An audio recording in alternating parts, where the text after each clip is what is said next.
तो हेलो दोस्तों, स्वागत है आपके अपने ही प्यारा सा यूट्यूब चैनल विवेक ऑफिशियल में। तो गाइज आज हम एक लेकर आ चुके हैं नई वीडियो। इस वीडियो के अंदर हम लोग पढ़ेंगे प्राथमिक गणित बिहार बोर्ड कक्षा 9th के मैथमेटिक्स का बुक एक्सरसाइज 1 का ए नंबर। तो गाइज कि पहला क्वेश्चन क्या है? पहला क्वेश्चन है कि नीचे दिए गए कथनों में सत्य और असत्य कथनों की पहचान करें। नीचे दिए गए कथनों में सत्य और असत्य कथनों की पहचान करें। पहला है, एक ही बार मैं सारा क्वेश्चन पढ़ दे रहा हूँ कि पहला है, प्रत्येक पूर्णांक एक परिमेय संख्या भी है। प्रत्येक पूर्णांक एक परिमेय संख्या भी है। प्रत्येक भिन्न एक परिमेय संख्या है। प्रत्येक प्राकृतिक संख्या एक पूर्ण संख्या होती है। प्रत्येक पूर्णांक एक पूर्ण संख्या होती है। प्रत्येक पूर्ण संख्या एक प्राकृतिक संख्या होती है। प्रत्येक परिमेय संख्या एक पूर्णांक संख्या होती है। ये पहला क्वेश्चन क्या था? पहला क्वेश्चन नीचे दिए गए कथनों में सत्य और असत्य कथनों की पहचान करें।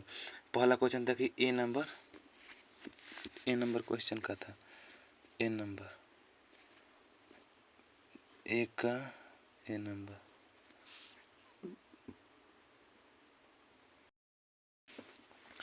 एक का ए नंबर था कि एक में है तो कि प्रत्येक पूर्ण एक परिमेय संख्या भी है। प्रत्येक पूर्ण एक परिमेय संख्या है। तो प्रत्येक पूर्ण संख्या एक परिमेय संख्या होते हैं। जैसे आइए, ये होगा सत्य, तो पहले हम सत्य लिख सकते हैं आंसर में। क्या है? ये सत्य है।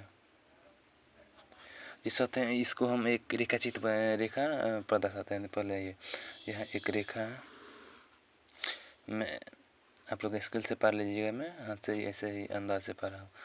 तो इसमें ये यहाँ है 0, 1 2 3 4 5 डॉट डॉट डॉट इनफाइनाइट तक, प्लस इनफाइनाइट तक। यहाँ ये इधर जाएगा, प्लस इनफाइनाइट तक जाएगा, इधर माइनस इनफाइनाइट तक जाएगा। तो यहाँ ये 1 2 3 4 5 डॉट डॉट डॉट यहाँ प्लस इनफाइनाइट तक है। उसके बाद इधर आइए, -1 -2 -3 -4 dot dot dot dot minus infinity तक। तो इसमें क्या करें कि प्रत्येक पूर्णांक एक परिमेय संख्या है। प्रत्येक पूर्णांक, तो एग्जाम्पल में हम ले सकते हैं कि ये जीरो क्या है? जीरो यहाँ प्रत्येक क्या करेंगे? प्रत्येक पूर्णांक एक परिमेय संख्या किसे कहते हैं? परिमेय संख्या जो पी बाई क्यू के रूप में हो। परिमेय संख्या किसे कहते हैं? जो पी बाई क्यू के रूप में है। तो यहाँ ये 0 पी बाई क्यू के रूप में है और क्यू इक्वल टू 0 ही है। यहाँ क्यू की जगह पर 0 नहीं होना चाहिए। यहाँ 0 हो सकता है, लेकिन यहाँ 0 नहीं हो सकता है, क्योंकि परिमेय संख्या उसी को कहते हैं जो पी बाई क्यू के रूप में हो और यहाँ हर के स्थान पर 0 नहीं हो, उसे हम लोग परिमेय संख्या कहते हैं। तो यहाँ 0 हम जानते हैं कि यहाँ ये 0 एक पूर्ण संख्या है, इसके नीचे 1 होता है। ठीक, या हम लोग मान लेते हैं यहाँ 1 छिपा हुआ होता है। तो 0/1 बराबर 0। ये क्या है? 0 एक पूर्ण संख्या है। ठीक, उसके बाद ये एक भी क्या है? ये परिमेय संख्या हुआ और इसे भाग करेंगे तो यहाँ जो आंसर आएगा वो भी क्या होगा? वो पूर्ण संख्या होगा। जैसे ये माइनस में हम लिखते हैं -1, यहाँ आइएगा -1। ये भी एक पूर्ण संख्या है और ये एक परिमेय संख्या है। यहाँ आइए 4/5, ये भी एक परिमेय संख्या है और ये पूर्ण संख्या भी 4 एक पूर्ण संख्या है और इसके बटा में 5 कर दिया तो ये क्या परिमेय संख्या है। और यहाँ हल में 0 नहीं होना चाहिए। हर में 0 नहीं होना चाहिए, क्योंकि और सबसे आसान तरीका यही है क्या कि परिमेय संख्या पहचानने के लिए सबसे आसान तरीका है कि यहाँ हर जो है ये 5 दिख रहे हैं, इसे हर कहते हैं, इसे अंश कहते हैं और इसे हर कहते हैं। यहाँ पे 0 नहीं होना चाहिए, उसी को हम लोग परिमेय संख्या कहते हैं। यदि यहाँ 0 होगा तो वो परिमेय संख्या नहीं होगा।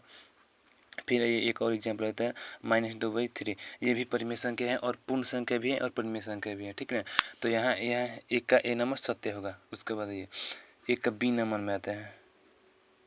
बी नंबर में देखिए क्या बी नंबर कर रहा है कि प्रत्येक भिन्न एक परिमेय संख्या है। प्रत्येक भिन्न जो है वो एक परिमेय संख्या है। तो ये तो सब कोई जानता है कि प्रत्येक भिन्न जो होता है एक परिमेय संख्या होता है। ये भी सत्य है, क्योंकि भिन्न उसी को होता है जो बाटा में होता है। तो यहाँ देखिए जैसे 5/4 ले लिए, ये भी ये क्या है? ये भिन्न है, भागे ना, भिन्न है। ये भिन्न है और क्या है? ये भिन्न है और ये परिमेय संख्या है, क्योंकि ये पी बाई क्यू के रूप में होता है। ये परिमेय संख्या होगा और भिन्न भी होगा। उसके बाद ये 6/3, ये भी एक परिमेय संख्या है और भिन्न भी है।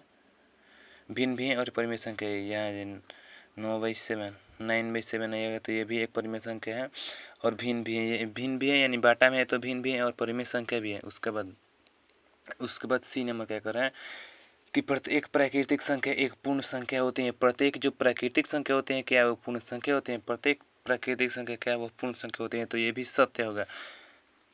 ए का सी नंबर क्या होगा? सत्य होगा। सत्य। जैसे एग्जाम्पल में ले सकते हैं प्राकृतिक संख्या पूर्ण संख्या होती है। तो प्राकृतिक संख्या किसे कहते हैं? जो गिनती की जितने भी संख्याएं होते हैं, गिनती हम जो लोग गिनते हैं, गिनती कहाँ से स्टार्ट करते हैं? हम एक से हम लोग गिनती 0 से नहीं गिनते हैं। कहाँ से गिनते हैं? एक से गिनते हैं। जैसे 1 2 3 4 5 6 7 8 9 10 डॉट डॉट डॉट इन्फाइनाइट तक गिनते हैं। इसी तरह गिनती गिनते हैं। लेकिन पूर्ण संख्या किसे कहते हैं?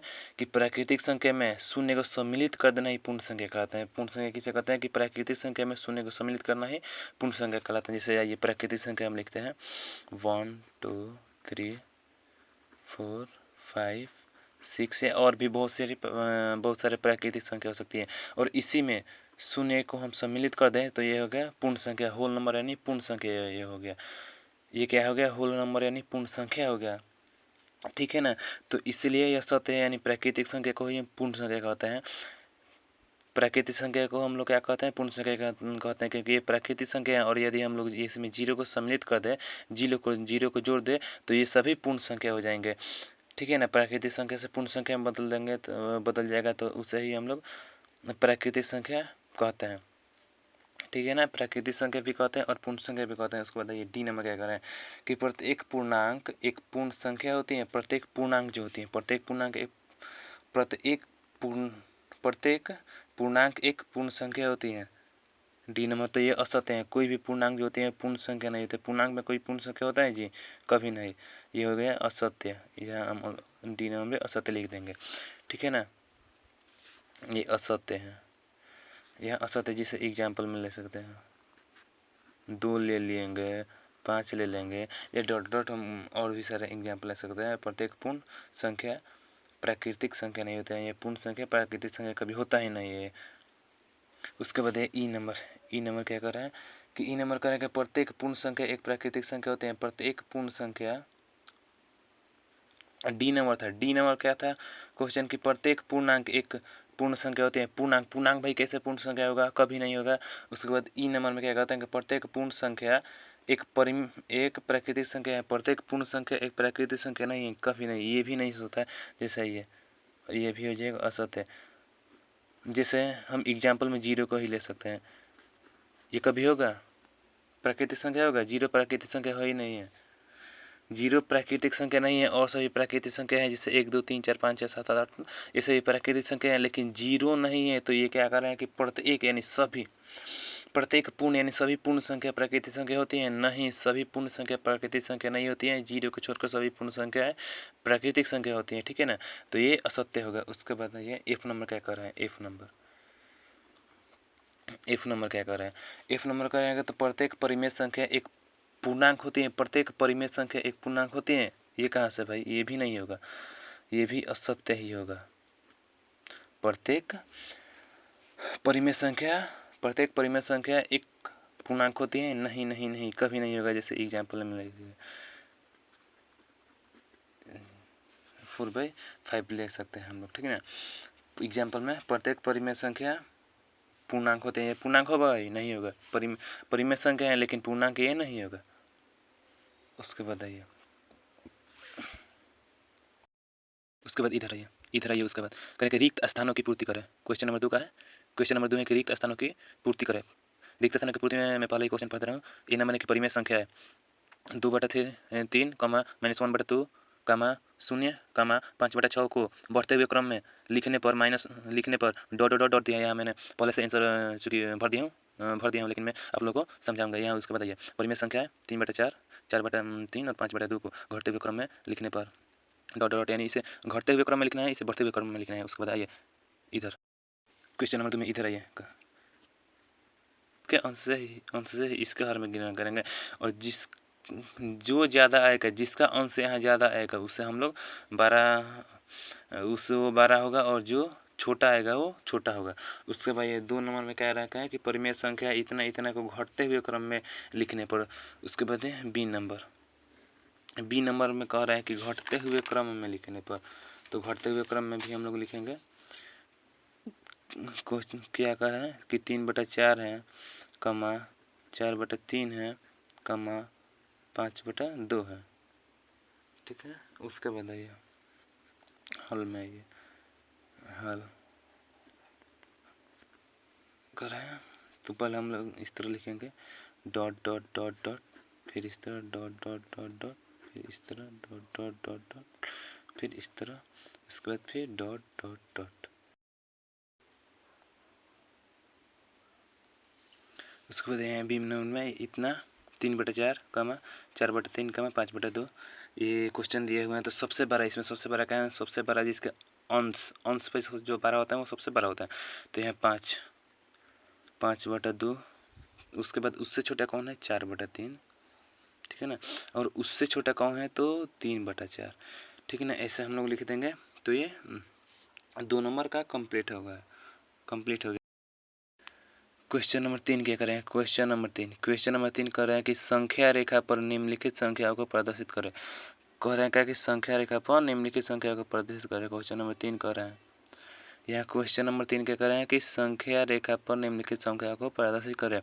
तो ए में क्या दिया है 2/3 दिया है, बी में क्या दिया है 7/4 दिया है, सी में क्या दिया है -3/5 दिया है। तो आइए हम लोग इसको देखते हैं संख्या रेखा पर। तो आइए यहाँ देखेंगे क्वेश्चन नंबर कितना है, क्वेश्चन नंबर है 3, ठीक। क्वेश्चन नंबर 3 का ए नंबर कितना है, ए नंबर 2/3 है। 2/3 में पहले हम संख्या रेखा पे दर्शाना था। पहले हम इसे एक संख्या रेखा बनाएंगे। आप लोग स्केल से खींचिएगा, मैं ऐसे ही अंदाज से अपने एक लाइन खींच लिया हूँ। यहाँ ये इधर भी जाएगा और ये इधर भी जाएगा, ठीक। एरो का चिन्ह बना दिया। उसके बाद एक पूरे बीच सेंटर में क्या लेंगे, एक पहला होता है 0, उसके बाद 1, उसके बाद 2 लेंगे, उसके बाद इधर भी -1 लेंगे, -2 लेंगे। इधर dot dot dot plus infinite तक जा रहा है, ठीक ना। और इधर dot dot dot minus infinite तक जा रहा है। इस एरो का मतलब क्या होता है, इस एरो का मतलब कि इधर ये मतलब ये और आगे भी है। इस एरो का मतलब ये होता है कि ये और आगे भी संख्या है। तो यहाँ क्या करें कि 2/3 किसके बीच में आएगा। तो आइए सबसे सिंपल पे है, नीचे क्या है 3 है, ठीक। क्या है नीचे 3 है। तो 3 ये किसके किसके बीच में आएगा, पहले देखिए किसके किसके बीच में आएगा। तो 0 और 1, ठीक। 0 और 1 के बीच हम कितने भाग करेंगे, 3 भाग करेंगे। कितना 3, 1 भाग हो गया, 2 भाग हो गया। तो ये कितना हो गया, 1 ये हो गया, 1 ये हो गया। यहाँ से लेकर यहाँ तक 1 हो गया, यहाँ से लेकर यहाँ तक 2 हो गया, यहाँ से लेकर यहाँ तक 3 हो गया, ठीक। तो क्या करें कि 2/3 हम लोग को निकालेंगे। तो 2 ऊपर क्या है 2, तो यहाँ रखेंगे 1 से, ये हो गया 1 और ये हो गया 2। तो यही होगा हमारा, यहीं पे होगा हमारा 2/3, ठीक है ना। और यहाँ हम लोग एक क्या करेंगे हैं, यहाँ एक हम लोग एरो के चिन्ह बना देंगे। इस तीर के चिन्ह से हम लोग दर्शा देंगे, चूँकि कि हम लोग को पता चलेगा कि 2/3 कहाँ है, या किसी को भी पता चलेगा कि 2/3 यहाँ है, ठीक है ना। यहाँ हम लोग तीर के चिन्ह दर्शा देंगे। तो सबसे सिंपल उपाय है, इससे सिंपल उपाय आप लोगों को कहीं नहीं मिलेगा। उसके बाद इधर ये 3 क्वेश्चन नंबर 3 के बी नंबर में, क्वेश्चन नंबर 3 का बी नंबर का क्वेश्चन क्या है, बी, ठीक है ना। यह है 7/4, 7/4 है। 7/4 का कितना भाग कीजिएगा तो कितना आएगा, 1/4/3, 3/4 आएगा, इतना आएगा।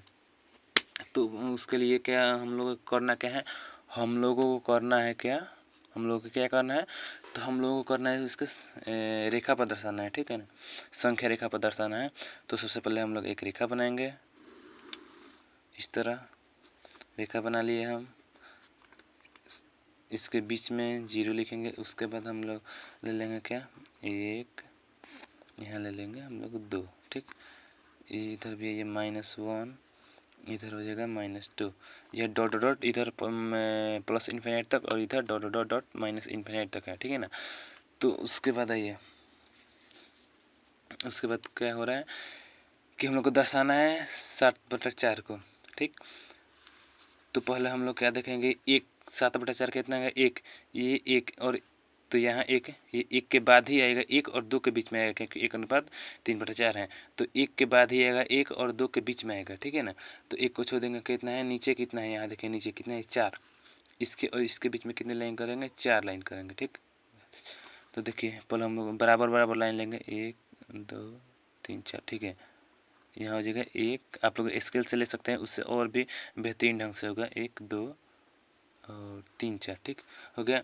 उसके बाद ऊपर कितने हैं, 3, कितना है ऊपर 3, 7/4 है। तो यहाँ से इधर से गिनेंगे, 1 1 2 3, ठीक है ना, 1 2 1 2 3, 3 गिन लिए, 1 2 3 1 2 3। तो उसके बाद आइए यहाँ हम लोग एक संख्या रेखा दर्शा देंगे, 3 कहाँ आ रहा है, यहाँ ये देख लिए। अब लोग 1 2 यहाँ छोड़ देंगे, 1 2 3 यहाँ से स्टार्ट करेंगे, तो यहाँ आएगा, यहाँ आएगा। तो यहाँ हम लोग लिख देंगे 7/4, ये हम लोग का आंसर हो जाएगा यहाँ। और ये हम लोग लिख देंगे यहाँ आंसर, क्योंकि ये हो गया आप लोग का संख्या रेखा पद हम लोग दर्शा दिए। उसके बाद सी नंबर में, ये सी नंबर कह रहे हैं कि क्वेश्चन है कि -3/5 माइनस में है दोस्तों, ये किस में है, माइनस में है। तो सबसे पहले को हम लोग संख्या रेखा बनाएंगे, संख्या रेखा बना लिए। उसके बाद यहाँ लेंगे 0 1 2, यहाँ प्लस इन्फिनिट तक, -1, यहाँ माइनस है, माइनस, ठीक है ना, -2। तो कितना है, -3/5 को। तो नीचे कितना है, 5, तो इतना दूर कितने मतलब 5 भाग में बांटेंगे, बराबर बराबर दूर ले लेंगे हम लोग, 1 2 3 4 5, ठीक है ना, 1 2 1 2 3 4 5, मेरा 5 हो गया। आप अपना देख लीजिएगा। तो उसके बाद ये कितना है, ऊपर कितना है, 3 गिनेंगे, कितना माइनस में है तो इधर से गिनेंगे, माइनस में होता है तो इधर से गिना जाता है, और प्लस में होता है तो इधर से गिना जाता है, ठीक है ना। इसलिए हम यहाँ इधर से गिना है, ठीक है ना, और माइनस में इधर से गिन रहे हैं। कितना है ऊपर 3, 1 2 3 यहीं आएगा, ठीक है ना। तो यहाँ जाएगा -3/5, और यहाँ हम लोग एरो का चिन्ह बना देंगे और आंसर हो जाएगा, ये हमारा आंसर हो गया। उसके बाद आइए क्वेश्चन नंबर 4 में आइए। उसके बाद आइए क्वेश्चन नंबर 4। तो हम लोग क्वेश्चन नंबर 4, हम लोग क्वेश्चन नंबर 4 5 6 7 और 8 ये सब हम किस में पढ़ेंगे, ये दूसरे वीडियो में पढ़ेंगे, क्योंकि वीडियो बहुत ही लंबा हो जाएगा, तो आप लोग भी बोर होते जाएंगे। तो इसलिए अगर हमारी वीडियो पसंद आई हो तो वीडियो को लाइक कीजिए, शेयर कीजिए, चैनल को सब्सक्राइब कीजिए, क्योंकि हम डेली इस तरह के 9th 10th 8 क्लास का 7 क्लास का 6 क्लास का और 12th क्लास तक हम वीडियो डेली अपलोड करते रहते हैं। तो चलिए फिलहाल मिलते हैं हम किसी दूसरे वीडियो में, तब तक के लिए बाय बाय।